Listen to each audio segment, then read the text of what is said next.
Take your mark.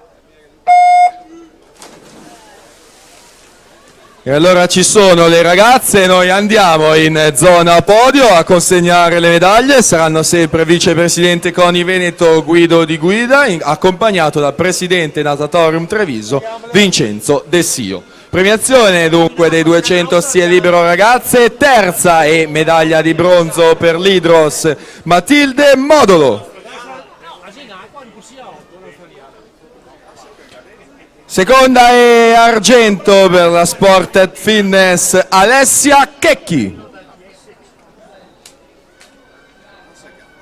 E prima e medaglia d'oro vincitrice in 2.08 e 11 con il nuovo record del meeting, Rosa Blu, la sua società, Elena Pravato.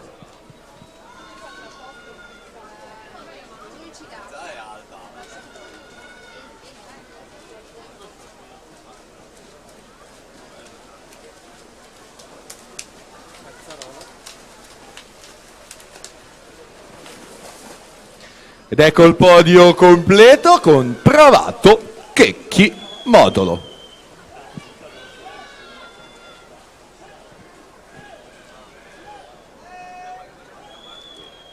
Noi le ringraziamo, queste atlete, per essersi presentate in zona podio e grazie a Guido Di Guida e Vincenzo Dessio per aver effettuato questa premiazione.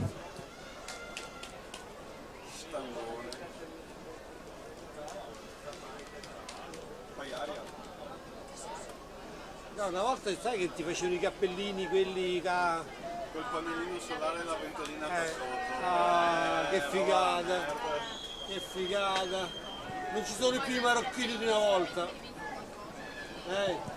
Non ci sono più i marocchini di una volta che ti vedono il cappellino sul pannello solare a ventolina. Ma quella è roba anni 80, dai. Avanti con i tempi.